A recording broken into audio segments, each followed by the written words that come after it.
제가 좋아하는 찬양 가사가 있습니다. 하나님의 꿈이 나의 비전이 되고 예수님의 성품이 나의 인격이 되고 성령님의 권능이 나의 능력이 되길 원하고 바라고 기도합니다. 하나님의 꿈이 나의 비전이 되고 예수님의 성품이 나의 인격이 되고 성령님의 권능이 나의 능력이 되길 원하고 바라고 기도합니다. 너무 좋지 않습니까? 이스라엘 백성들을 향한 하나님의 꿈은 가나안 땅에 들어가는 것이었습니다. 하나님께서는 이 꿈이 이스라엘 백성들의 꿈이 되기를 원하셨습니다. 이 꿈이 이스라엘 백성들의 가슴에 새겨지기를 원하셨고 뼛속까지 새겨지기를 원하셨습니다. 자다가 벌떡 일어나도 이 꿈을 말하기를 원하셨습니다. 길을 걸어갈 때에도 누워있을 때에도 일할 때에도 공부할 때에도 이 꿈을 계속 말하기를 원하셨습니다. 일이 잘 되고 형통할 때뿐만 아니라 먹는 것이 다 떨어지고 뜨거운 햇빛에 쓰러질 정도가 되어도 하나님의 꿈을 말하기를 원하셨습니다. 가나안 땅에 큰 거인이 살고 있고 거대한 성읍이 있다 할지라도 하나님의 꿈을 말하기를 원하셨습니다. 하나님께서는 이 꿈을 단 한 번도 포기하지 않으셨습니다. 이스라엘 백성들이 집단적으로 원망하며 반역했을 때도 이 꿈을 포기하지 않으셨습니다. 다시 다음 세대들이 일어나서 그들이 지도자로 세워지기까지 이 꿈을 포기하지 않으셨습니다. 이로부터 하나님께서는 당신의 꿈에 대한 애착이 대단히 강하심을 알 수가 있습니다. 하나님께서 한번 이루고자 하시는 꿈이 있으면 아무리 시간이 오래 걸려도 수십 년, 수백 년이 걸려도 반드시 이루고야 마시는 하나님이심을 알 수가 있습니다. 그렇습니다. 하나님께서는 우리에게 꿈을 주시는 분이고 꿈을 이루어 가시는 분이고 꿈을 포기하지 않으시는 분입니다. 우리가 끝까지 하나님의 꿈을 붙들고 그 꿈을 이루기 위하여 몸부림치면 반드시 그 꿈을 이루어 주시는 분이십니다. 하나님께서는 오늘도 우리에게 당신의 꿈에 대해 말씀하고 계십니다. 그냥 내 꿈이 뭐다 말씀할 정도가 아니라 그 꿈을 어떻게 구체적으로 실현해 나가야 될지에 대해서 말씀하고 계십니다. 하나님께서 지난 1절에서 15절까지에서는 이스라엘이 차지하게 될 가나안 땅의 범위에 대해서 말씀하셨고 오늘 16절에서 29절까지에서는 땅을 분배하는 일을 담당할 지휘관들에 대해서 말씀하고 계십니다. 16절과 17절 말씀 다 함께 읽습니다. 시작. 여호와께서 또 모세에게 말씀하여 이르시되 너에게 땅을 기업으로 나눌 자의 이름은 이러하니 제사장 엘르아살과 그의 아들 여호수아니라. 하나님께서 너에게 땅을 기업으로 나눌 자의 이름이 모세가 아니라 누구라고 하셨습니까? 제사장 엘르아살과 눈의 아들 여호수아라고 하셨습니다. 이것은 무엇을 의미합니까? 모세, 너는 이제 아니다. 모세, 너는 가나안 땅에 못 들어간다는 겁니다. 민수기 2장 12절에 이렇게 말씀하죠. 여호와께서 모세와 아론에게 이르시되 너희가 나를 믿지 아니하고 이스라엘 자손의 목전에서 내 거룩함을 나타내지 아니함으로 너희는 이 회중을 내가 그들에게 준 땅으로 인도하여 드리지 못하리라 하신다. 모세와 아론은 충성된 사람들이었습니다. 특히 모세는 대단히 충성된 사람이었습니다. 처음부터 모세는 그런 건 아니지만 나중에는 많이 변화되었죠. 무슨 말씀을 하셔도 토달지 않고 있는 그대로 따르고 순종하는 충성된 사람으로 변화되었습니다. 민수기 12장 6절 7절에 이르시되 내 말을 들으라. 너희 중에 선지자가 있으면 나 여호와가 환상으로 나를 그에게 알리기도 하고 꿈으로 그와 말하기도 하거니와 내 종 모세와는 그렇지 아니하니 그는 내 온 집에 충성하니라. 이렇게 충성된 사람이 가나안 땅에 못 들어갔다는 사실은 대단히 충격적인 일입니다. 한 번의 큰 실수로 인해 가나안 땅에 못 들어가게 되었다는 것은 도무지 믿기지가 않는 일입니다. 물론 이 말씀은 모세 아론이 천국에 못 들어갔다는 말씀은 아닙니다. 모세와 아론은 지금 천국에 있습니다. 단지 눈에 보이는 가나안 땅에는 못 들어갔다는 것입니다. 물론 이 말씀은 범사에 원망 불평하고 늘 반역만 하다가 하나님의 진노를 받아서 광야에서 방황한 백성처럼 가나안 땅에도 못 들어가고 총기도 못 들어간 그런 차원이 아닙니다. 우리는 모세가 이 가나안 땅에 못 들어갔다는 것을 어떻게 해석하면 좋을까요? 모세의 임무는 거기까지였다는 겁니다. 가나안 땅에 들어가기 직전까지 이스라엘 백성들을 인도하는 것, 거기까지가 모세의 임무였다는 것입니다. 그 다음 임무는 모세의 후계자가 담당해야 될 임무였다는 것입니다. 모세의 뒤를 이을 후계자가 누구였죠? 여호수아였습니다.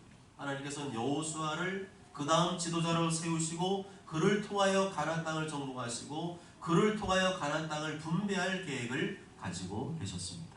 이것이 하나님의 계획이셨습니다. 구약의 다윗 역시 그러했죠. 다윗은 왕이 되었습니다.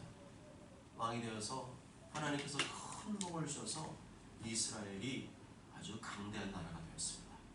이제는 하나님의 성전을 건축하고 싶었습니다. 성전 건축할 마음이 굴뚝 같았습니다. 그래서 성전 건축에 사용할 재료들을 다 준비했습니다. 그런데 하나님께서 성전 건축을 허락하지 않으셨습니다. 역대상 22장 8절 10절에 보면 이렇게 말씀합니다. 여호와의 말씀이 내게 임하여 이르시되 너는 피를 심히 많이 흘렸고 크게 전쟁하였느니라. 네가 내 앞에서 땅에 피를 많이 흘렸은즉 내 이름을 위하여 성전을 건축하지 못하리라. 보라, 한 아들이 내게서 나리니 그는 온순한 사람이라. 내가 그로 주변 모든 대적에게서 평온을 얻게 하리라. 그 이름을 솔로몬이라 하리니 이는 내가 그의 생전에 평안과 안일함을 이스라엘에 줄 것입니다. 그가 내 이름을 위하여 성전을 건축할지라. 그는 내 아들이 되고 나는 그의 아버지가 되어 그 나라 왕위를 이스라엘 위에 굳게 세워 영원까지 이르게 하리라 하셨나니. 아멘. 다윗의 임무는 거기까지였습니다. 성전 건축에 필요한 모든 재료를 준비하는 것 거기까지였습니다. 그 다음 성전을 건축하는 임무는 그의 뒤를 이어 왕이 될 아들 솔로몬의 임무였다는 것입니다. 각자 임무가 다르다는 거죠. 내가 하고 싶다고 다 할 수 있는 것이 아니고 욕심 부리지 말라는 겁니다. 나서지 말라는 겁니다. 내 때 모든 것을 다 이루려고 하지 말라는 겁니다. 하나님께서는 넌 거기까지야. 그러면 거기까지만 하면 되는 겁니다. 그 다음 몫은 그 다음 사람이 하면 되는 겁니다. 아무리 하나님께서 기뻐하신 일을 할지라도 내가 다 해내는 생각을 버려야 됩니다. 내가 아니면 안 된다는 생각을 버려야 됩니다. 하나님께서 너는 거기까지야 하면 예 알겠습니다 하고 거기까지만 하면 되는 겁니다. 그런데도 사람들이 말을 안 듣죠. 자꾸만 욕심부립니다. 거기까지면 되는데 자꾸만 더 하려고 그러고 어거지로 이루려고 합니다. 그러한 태도는 하나님께서 기뻐하시지 않습니다. 하나님께서 허락하지 않으신 것을 내가 어거지로 하려고 하는 것은 교만이고 또 다른 반역으로 볼 수 있습니다. 그렇다고 이것은 할 것도 안 하고 게으름 피우라는 말은 아니죠. 나에게 주어진 임무에 최선을 다하고 모세처럼 충성하는 것, 순종하는 것, 최선을 다하는 것, 그것은 나를 향하신 하나님의 계획입니다. 그렇지만 그렇게 해도 다 못하는 것이 있습니다. 그러면 그냥 거기까지만 하면 됩니다. 다 안 해도 되고 다 못해도 됩니다. 다 하려고 하지 않아도 됩니다. 그저 최선을 다하되 하나님께서 허락하시는 부분까지만 하면 되는 것입니다. 하나님께서 허락하지 않으시면 그냥 거기서 스톱하면 됩니다. 모세 다윗처럼 거기까지만 하고 충성스럽게 하고 그 다음 스톱하면 됩니다. 그것이 하나님께 대한 순종이고 또 하나님께 대한 겸손인 것입니다. 모세가 가나안 땅에 얼마나 들어가고 싶었을까요? 얼마나 가나안 땅의 흙냄새를 맡아보고 싶었을까요? 지금껏 그 일을 위해서 참고 견디고 인내하며 달려왔는데 얼마나 아쉬웠을까요? 다윗도 마찬가지였습니다. 얼마나 성전을 건축하고 싶었을까요? 멋진 새 성전을 하나님께 지어드려서 얼마나 거기서 예배드리고 싶었을까요? 마음 같아서는 얼마든지 할 수 있었습니다. 어거지를 할 수 있었습니다. 다 준비가 되어 있었거든요. 그렇지만 다윗이 거기서 스톱합니다. 모세도 다윗도 거기서 스톱합니다. 그게 순종이고 그게 충성입니다. 이 땅에서 내가 원하는 것을 다 이루는 것이 하나님의 뜻이 아니라 하나님의 뜻, 하나님의 꿈에 맞춰서 순종하고 충성하는 것이 하나님의 뜻인 것입니다. 저는 이 말씀 보면서 내가 은퇴하면 소풍교회 근처에도 오지 말아야겠다는 생각이 있습니다. 은퇴하면 은퇴 목사고 원로 목사지 더 이상 담임 목사가 아닙니다. 저는 거기까지입니다. 새로운 담임 목사를 세웠으면 그 목사가 목회하는 것입니다. 물론 특별한 교회 행사가 있어서 와서 한번 설교해달라고 부탁을 하면 그때는 올 겁니다. 그렇지만 교회에서 부르지도 않은데 앉아있고 괜히 나와서 목회에 간섭하는 일은 일절하지 않을 것입니다. 저는 그럴 것입니다. 물론 장로님, 권사님, 성도님들은 다르죠. 은퇴하신 다음에도 우리 교회에 나오셔야 됩니다. 우리 교회를 지키셔야 됩니다. 대신에 젊은 사람들을 세웠으면 간섭하지 말아요. 훈수 두지 말고 그들이 잘할 수 있도록 격려하고 기도해주고 도와줘야 됩니다. 여러분은 내려놓음이라는 책을 들어보셨습니까? 지난주에 이 책을 쓰신 이용규 선교사님의 유튜브에서 이 내려놓음에 대해서 말씀하신 장면을 보았습니다. 그걸 제가 왜 보게 된지 모르겠어요. 그런데 오늘 말씀 설교 준비하면서 이야, 나는 기가 막히네. 그걸 먼저 본 거잖아요. 제가 말씀을 준비하기 전에 먼저 봤거든요. 그 다음에 성경 말씀을 읽고 묵상 설교를 준비하는데 그 내용이 내려놓는 거예요. 내려놓음이 뭐냐? 내가 하기 싫어도 하나님께서 하라고 하시면 하는 게 나를 내려놓는 것이고, 또 내가 하고 싶은 것이 있고 지금 내가 하는 일이 잘 되고 있어도 하나님께서 하지 말라고 하면 포기하는 게 나를 내려놓는 것이라고 설명했습니다. 다시 한번요. 내가 하기 싫어도 하나님께서 하라고 하시면 하는 게 나를 내려놓는 것이고, 내가 하고 싶은 것이고 지금 내가 하는 일이 잘 되고 있어도 하나님께서 하지 마, 그러면 포기하는 것이 나를 내려놓은 것이라고 설명했습니다. 성도는 하나님의 주권과 하나님의 꿈을 따르는 사람이지 내 꿈을 창출하고 만들어서 이루는 사람이 아닙니다. 우리는 세상 사람이 아니라 하나님의 자녀이기 때문에 하나님의 꿈을 이루고 하나님의 주권과 뜻에 순종하는 자인 줄 믿습니다. 18절부터 29절까지의 말씀 보면 좀 특이한 것이 있습니다. 장차 가나안 땅을 정복한 다음에 그 땅을 나누기 위하여 각 지파별로 지파를 한 사람씩 세우라고 하셨는데, 가만 보면 12지파가 아니라 10지파인 것을 알 수 있습니다. 19절에 유다 지파, 20절에 시몬 지파, 21절에 베냐민 지파, 22절에 단 지파, 23절에 므낫세 지파, 24절에 에브라임 지파, 25절에 스불론 지파, 26절에 이사갈 지파, 27절에 아셀 지파, 28절에 납달리 지파. 합치면 총 10지파입니다. 이스라엘은 총 몇 지파죠? 12지파죠. 그러면 12지파의 지휘관을 세워야 되는 거 아닙니까? 그런데 왜 하나님께서 10명의 지휘관만 세우라고 하신 것일까요? 그 이유는 이미 두 지파가는 요단강 건너기 전 땅을 기업으로 분배받았기 때문입니다. 르우벤과 갓지파는 이미 그 땅을 완전히 분배받아서 정착을 한 상태이고, 므낫세 지파만 절반을 분배받고 나머지 절반은 분배받지 못한 상태였습니다. 그래서 하나님께서 르우벤 갓지파는 다 받았으니까 땅을 분배할 시간을 쓸 필요가 없었고 둘은 빠지고, 대신에 므낫세는 반은 받았지만 반은 못 받았기 때문에 따로 므낫세 지파의 땅을 분배할 지휘관을 세운 것입니다. 다시 정리해보면 12지파 중에서 3지파는 요단강 동쪽의 땅을 이미 받은 상태입니다. 받았기 때문에 그들은 지휘관을 쓸 필요가 없지만 그 중에서 므낫세는 반만 받았어요. 그래서 그 땅을 건너서 가나안 땅 정복한 다음에 또 땅을 분배받아야 되기 때문에 한 명의 지휘관을 추가로 세우기 위해서 총 10명의 지휘관을 세우게 하신 것입니다. 그렇습니다. 하나님은 이처럼 정확한 계획을 갖고 계십니다. 정확하고 치밀한 계획을 갖고 계십니다. 누구를 세워야 될지, 누구를 교체해야 될지, 몇 명을 세워야 될지 정확하게 알고 계십니다. 그러나 우리는 정확하지 않습니다. 정확한 것 같아도 정확하지 않습니다. 내 모습을 보면 정확하지 않습니다. 나는 하나님의 말씀을 알고 있어도 정확하게 지키지 못할 때가 있습니다. 그래야 한다는 것을 알면서도 뒤로 미루거나 안 하거나 게으름 피우거나 하기 싫다고 안 하거나 남에게 미루거나 깜빡 실수하거나 잘못 이해하고 오해해서 하나님의 말씀을 정확히 지키지 못할 때가 있습니다. 정도만 다르지 인간은 다 그런 존재입니다. 인간은 다 하나님 앞에서 부족한 죄인입니다. 그래서 우리는 늘 하나님께 회개해야 되는 것이고, 그래서 우리는 늘 다른 사람에게 양해를 구하고 사과를 해야 되는 것입니다. 안 그러면 인간이 아닌 거죠. 그런데도 여전히 자기 자신을 믿는 사람이 있습니까? 세상은 자기 자신을 믿으라고 말하죠. 그렇지만 정말로 내가 믿을 만한 사람인가요? 나도 나를 못 믿겠는데 정말로 내가 나를 믿을 수 있습니까? 하나님께서 나를 보실 때에도 믿을 만한 존재로 보실까요? 아니죠. 하나님 앞에서 우리는 모두 다 죄인입니다. 연약하고 부족하고 죄짓고 실수하고 넘어지고 자빠지는 죄인입니다. 그런데도 내가 잘하면 천국에 들어갈 수 있다고요? 법을 잘 지키고 착한 일 많이 하고 남을 도우면서 살면 천국에 들어갈 수 있다고요? 천만의 말씀 만만의 콩떡입니다. 천국은 단 1%의 죄가 있어도 못 들어가는 것입니다.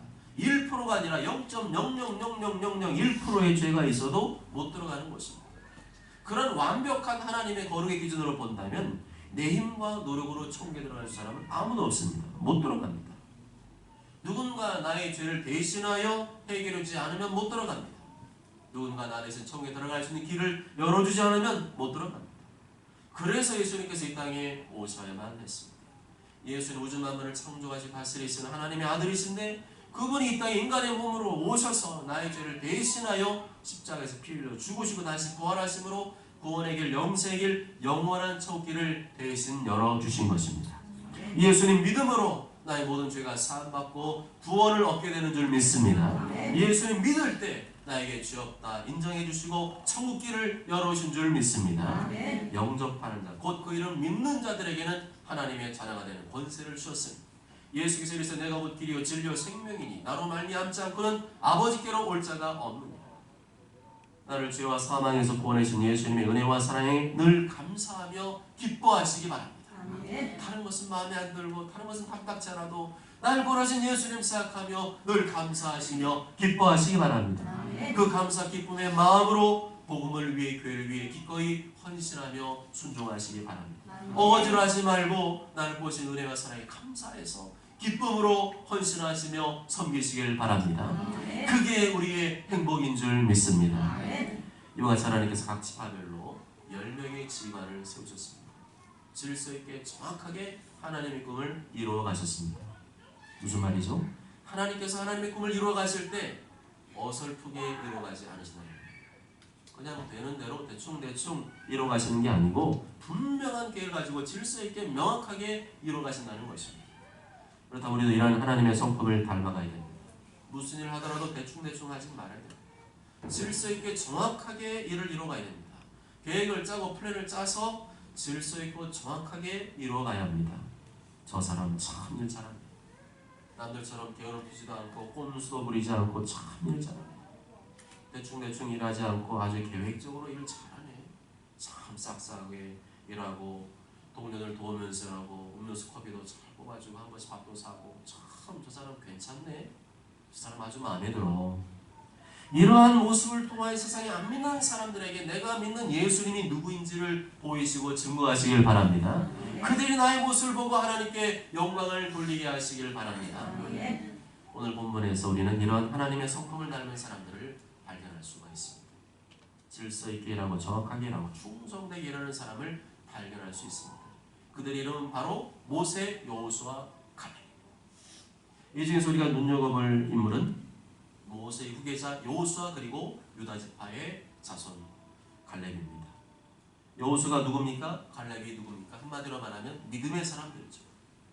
눈에 보이는 상황이나 환경 때문에 낙심하거나 좌절하지 않고 그 땅에 가나안 땅에 아무리 거인들이 살고 있고 아무리 거대한 성읍이 버티고 있다 할지라도 하나님께서 반드시 그 땅을 우리에게 줄 것이라 굳게 믿었던 믿음의 사람들입니다. 눈에 보이는 상황 환경 때문에 마음이 낙심되거나 무너지지 않고 끝까지 하나님 말씀 믿고 신뢰했던 믿음의 사람. 하나님의 말씀이라면 토달거나 이의제기지 않고 있는 그대로 믿고 순종했던 믿음의 사람들입니다. 특히 갈렙은 자신의 나이를 문제삼지 않았습니다. 갈렙은 나이 많아 늙었어도 청년의 믿음을 가진 사람이었습니다. 비록 나이 많아 늙어서 내 마음대로 몸이 안 따라 주었지만 그의 믿음의 고백은 변함이 없었습니다. 대단한 믿음이죠. 여호수아 14장 10절에 12절 보면 오늘 내가 85세로 돼. 몇 세라고요? 85세. 우리 중에 85세 넘으신 분 안 계신 것 같네요. 갈렙 앞에서 여러분 다 고개를 숙이셔야 됩니다. 오늘 내가 85세로 된 모세가 나를 보내던 날과 같이 오늘도 내가 여전히 강건하니 내 힘이 그때나 지금이나 같아서 싸움이나 출입에 감당할 수 있으니 그날 여호와께서 말씀하신 이 산지를 지금 내게 주소서. 당소 그날에 들으셨거니와 그곳에는 아락 사람이 있고 그 성읍들은 크고 견고할지라도 여호와께서 나와 함께 하시면 내가 여호와께서 말씀하신 대로 그들을 쫓아내리다. 갈렙은 본래 이스라엘 백성이 아니었습니다. 처음 하신 분 계시고 갈렙 본래 이스라엘 백성이 아니라 그낫 사람이었습니다. 출애굽 때에 이스라엘 백성을 졸졸 따라 나온 사람 중에 한 사람이었어요. 근데 그 사람이 하나님을 만나게 됐죠. 하나님 믿게 됐습니다. 그 다음에 이스라엘 백성으로 귀화하게 되었습니다. 그런데도 유다 지파의 지휘관으로 선발되었다. 이것은 그의 믿음이 얼마나 탁월했는지를 알 수가 있습니다. 그래서 하나님께서는 사람의 외모나 능력을 보시는 분이 아니고 그걸 보고 세우신 분이 아니고 그 사람의 믿음을 보고 세우시는 분임을 알 수가 있습니다. 예수님께서 유다 지파에서 나셨지 않습니까? 그 영광스러운 유다 지파의 지휘관으로 택함받았다. 이방인인데 나그네인데 그 사람이 유다 지파의 지휘관 택함받았다. 그의 믿음이 출중했다는 것입니다. 언제 어디서나 한결같은 믿음, 고난과 어려움 속에서도 변함없는 믿음, 사람들이 다 반대하고 야유하고 공격해도 흔들림 없는 굳건한 믿음을 보시고 그 사람을 세우시는 것입니다. 내가 그 사람이 되어야 할 줄 믿습니다. 내가 그 사람이 되어야 할 줄 믿습니다. 누가 뭐라고 욕을 해도 아무리 어려운 상황 환경 가운데 있다 할지라도 아프고 병들고 나이 많아 늙었다 할지라도 하나님과 그분의 말씀을 믿어야 될 줄 믿습니다. 그런 사람을 하나님께서 세우시고 사용하는 줄 믿습니다. 사랑하는 여러분, 하나님께서 우리에게 꿈을 주시는 분입니다. 하나님의 꿈을 품고 살기를 원합니다. 늘 하나님의 꿈을 생각하고 말하고 이루기 위해서 행동하고 순종하기를 원하십니다. 하나님의 꿈을 꾸지 않았던 사람들, 애굽의 욕망, 애굽의 꿈을 따라갔던 사람들이 모세와 아론을 원망하고 대적했습니다. 하나님의 꿈이 그들의 가슴 속에 새겨지지 않았기 때문에, 하나님의 꿈이 그들의 뼛속까지 새겨지지 않았기 때문입니다. 구약시대 하나님의 꿈이 가나안 정복이었다면 신약시대 하나님의 꿈은 영혼 구원하여 제자 삼는 것입니다. 이 예수님 믿지 않는 영혼들 전 세계를 바라보면 다 가나안인 거예요. 이 시대는 영적인 가나안 정복입니다. 믿지 않는 사람들을 다 가나안으로 보고 그 가나안들을, 그 가나안 땅을, 가나안의 영혼들을 정복하는 것, 그들의 영혼을 구원하고 제자 삼는 것이 하나님의 꿈입니다. 내가 사는 지역을 복음화하고 이 나라 민족을 복음화하고 전 세계를 복음화하는 것, 그것이 하나님의 꿈입니다. 우리는 날마다 이것을 꿈꿔야 됩니다.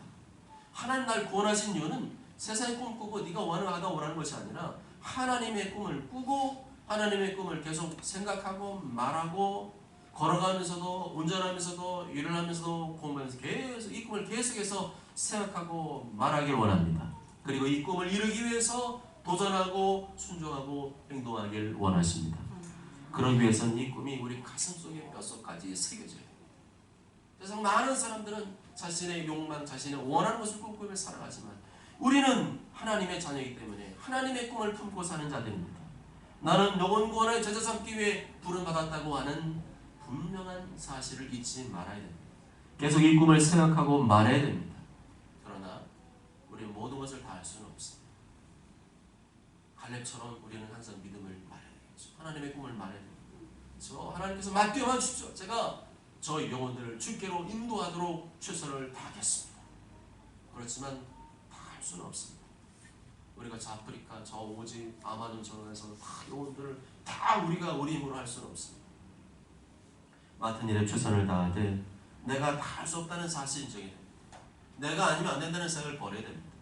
하나님께서 거기까지 하라고 하면 그냥 거기서 스톱하면 됩니다. 자기 자리와 분수를 지키면 됩니다. 하나님께서 또한 우리에게 우리가 질서 있게 일하기를 원하십니다. 게으름 피우고 꼼수 부리지 않고 묵묵히 성실하게 일하며 영혼들을 사랑으로 섬기기를 원합니다. 그러한 모습이 하나님의 꿈을 이루는 것입니다. 특히 우리는 여호수아 갈렙을 본받아야 됩니다. 누가 뭐라고 막 욕을 하고 얼마나 많이 여호수아 갈렙 욕을 했습니까? 아무리 어려운 상황 환경 가운데 있다 할지라도 아무리 아프고 병들고 나이 많아 늙었다 할지라도 하나님과 그분의 말씀을 믿고 순종해야 됩니다. 비록 늙어서 내가 그만큼 알지 못한다 할지라도 늘 입술의 고백에서는 갈렙과 같은 열정이 불타올라야 됩니다. 하나님 지금 맡겨준 내가 하겠습니다. 하나님도 그 모습 보시면서 네가 뭘 할 수 있겠냐, 네가 늙어서 건강이 그런다고 뭘 할 수 있겠냐 하지만 갈렙은 그 나이가 되어서도 85세 되어서도 하나님 맡겨만 주십시오, 제가 하겠습니다 하면서 믿음의 고백을 주님 앞에 고백했습니다. 하나님이 그 고백을 받으시고 갈렙을 축복하셨습니다.